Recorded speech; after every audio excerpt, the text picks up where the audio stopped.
Bonjour, cette vidéo à propos de quelques dangers concernant l'addiction aux consultations de voyance.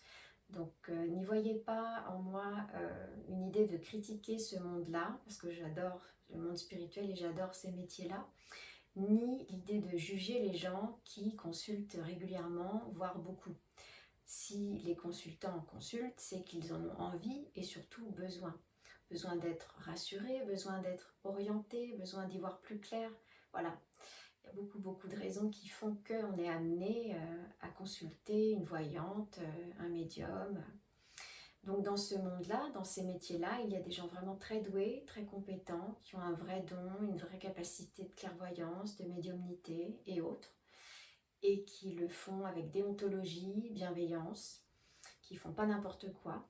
Il y a aussi de nombreuses personnes dans ce métier-là qui croient avoir des capacités, en tout cas qui en sont persuadées, qui cerne bien le psychisme du consultant ou de la consultante et qui arrive plus ou moins à dire des choses pertinentes, faire des retours pertinents, bon, qui font un petit peu leur avec intuition et instinct comme ça, mais qui sont pas forcément pour autant capables de prédire l'avenir. Après, il y a aussi évidemment ceux qui ne pensent qu'à gagner de l'argent. Alors, je ne suis pas là en train de dire qu'il ne faut pas gagner de l'argent avec ces métiers. Je parle là de la troisième catégorie que j'évoque, c'est ceux qui vraiment le font dans un but argent, mais c'est-à-dire d'une manière un peu raconter n'importe quoi. Enfin, c'est pas qu'ils ont envie de faire du mal, mais ils vont vraiment broder, tchatcher, ils n'ont pas froid aux yeux, quoi. Et ça, il y en a pas mal.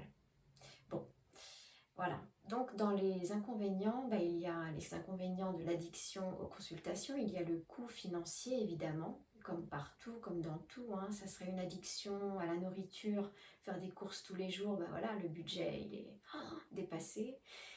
Les addictions aux jeux de casino, les addictions à plein de choses, voilà, ça, ou à l'achat de vêtements, tout ça, c'est... Mais là, en l'occurrence, il s'agit de consultation, donc des gens qui consultent vraiment beaucoup. Une consultation, c'est 60 euros. Alors, parfois c'est 60 euros, mais ça peut aller évidemment jusqu'à 150 euros, 200 euros, 400 euros parfois. Donc forcément, ça monte, quoi. Et quelqu'un qui a vraiment de gros moyens, elle ne le ressent pas. En tout cas, ce n'est pas un inconvénient grave pour elle. Et quelqu'un qui y va avec une détresse extrême, qui est déjà en précarité, mais qui s'en sort pas, avec des impasses pas possibles au niveau emploi, au niveau logement, au niveau sentimental, à tout niveau, et qui sait que, cette personne sait qu'elle est déjà à découvert et qu'elle n'a plus les moyens, mais la détresse extrême l'emmène à retourner consulter, parce que le besoin d'être aidé et soutenu la pousse vers reprendre rendez-vous. Dans ces cas-là, voilà, ce genre de personne peut se retrouver vraiment dans de gros découverts et puis dans des emprunts et recommencer encore, et la spirale recommence, quoi. Donc à la fois il y a le soulagement d'aller en consultation, parce que cette personne s'y accroche quelque part, elle espère des bonnes nouvelles, elle espère s'accrocher à un chemin, à une orientation, alors que toutes les réponses sont en nous, mais des fois on va tellement mal, et vous le savez, vous l'avez peut-être expérimenté, des fois voilà, c'est tellement surchargé dans le mental, ça plus le stress, plus la fatigue, plus trop de choses, font que l'envie d'être accompagné, aidé, pas seulement d'un thérapeute, mais voilà, des fois c'est aller voir justement quelqu'un comme ça, qui a des capacités extrasensorielles, et bien voilà, même si c'est une personne qui a des gros problèmes financiers, des fois elle est tentée d'y retourner et consulter, et du coup elle se retrouve avec des emprunts et avec encore plus de lourdeur à gérer. Donc, alors ensuite, je voulais parler des guides. Donc, les guides spirituels. On entend énormément parler des guides spirituels. Alors, je ne vais pas faire étalage ni un cours là-dessus. Je ne suis pas apte à faire cela. Et non plus de critiquer, loin de là. Seulement, à force d'entendre les guides ont dit les guides ont dit ceci, les guides disent cela. Les guides me disent de vous dire que, ok, pourquoi pas, mais je trouve que ça déresponsabilise. Enfin, c'est chouette si les voyants et médiums sont reliés à leur guide, ça c'est très chouette, mais quand c'est trop à profusion, et même sur YouTube, on en voit beaucoup, on entend beaucoup parler des guides, ceux-ci, les anges, ceux-là. Il y a des personnes qui, dès qu'elles ont évité un accident ou dès qu'elles ont réussi à avoir un réflexe d'éviter un choc, boum, ça y est, c'est grâce aux anges, c'est grâce aux guides. Chacun a ses croyances, ok, mais je trouve que trop c'est trop et ça déresponsabilise l'être humain qui a son intelligence et l'intelligence elle est très forte. Et je veux dire, on a notre propre intelligence qui elle aussi a des réflexes de survie, enfin qui nous aide énormément sans que ce soit l'invisible, sans que ce soit un ange gardien qui fasse tout pour nous sauver. Après bon, c'est vrai que là je me disperse un petit peu du sujet, mais j'aimerais bien en reparler parce que on entend beaucoup parler de témoignages de gens qui disent que c'est les anges gardiens qui ont fait comme un ralenti lors d'un... Ils ont failli avoir un accident et il y a eu comme un ralenti qui a permis qu'il n'y ait pas le choc. Donc peut-être que ça existe. Et voilà, peut-être, vu les nombreux témoignages, voilà. Mais à ce moment-là, pourquoi tous ceux qui ont été agressés, tous ceux qui ont subi des guerres, des petites filles qui ont été enlevées, pourquoi à ce moment-là les anges gardiens ne les ont pas protégées, n'ont pas empêché les chocs? C'est ça, bon. Je ne sais pas si quelqu'un répondra à cela, mais là je faisais un petit aparté. Donc voilà, les guides, les anges, bon, voilà, c'est sûrement un monde très très intelligent aussi, mais je voulais souligner qu'il n'est pas, nécessaire de se déresponsabiliser tout le temps. Il y a notre intelligence à nous-mêmes aussi, hein, qui a des bons réflexes pour nous protéger quand on y arrive, quand on a le réflexe suffisamment rapide. Voilà. Donc aussi, dans la liste des quelques dangers, il y en aurait plus que ça, hein, là j'en évoque que quelques-uns, mais il y a le risque de se retrouver encore plus divisé qu'on ne l'était.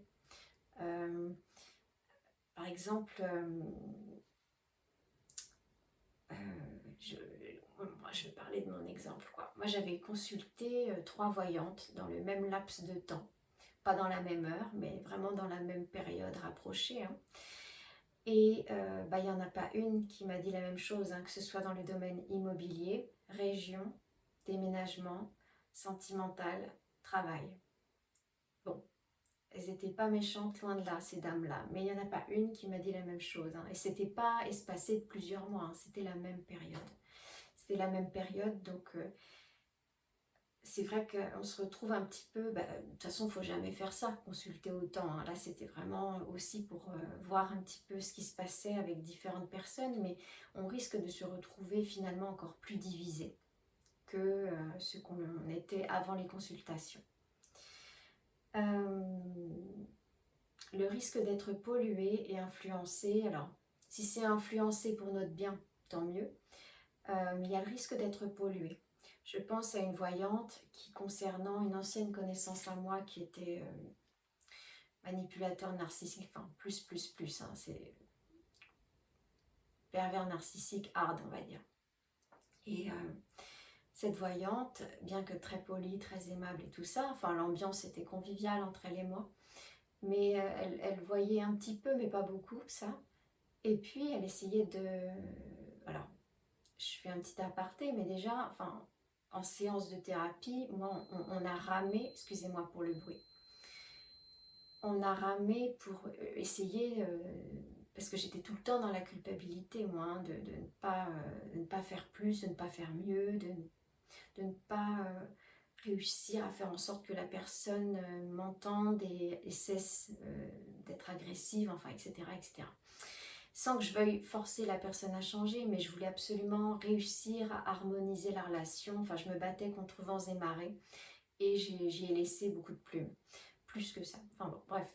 Et cette voyante, à propos d'une une ancienne connaissance comme ça à moi, elle le voyait très peu déjà, et en plus, elle a essayé de me culpabiliser. Elle a essayé de me culpabiliser en me disant, bah, c'est votre faute, vous n'assouvissez pas ses désirs,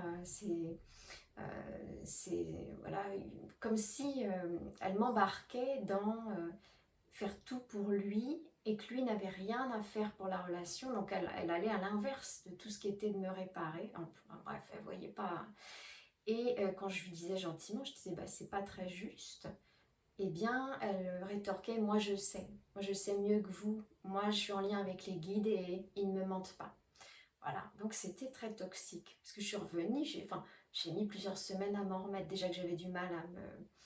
Bon, après, c'est ma responsabilité, hein, j'avais qu'à pas aller consulter, hein, mais voilà, ça peut être, quand on est avec quelqu'un qui est vraiment très doué, très compétent, ça peut être super, et quand on est avec quelqu'un qui, bah, finalement, qui n'est pas si clairvoyant que ça, et qui en plus projette des choses sur vous qui sont pas justes, bah, ça peut être très polluant, quoi, voilà.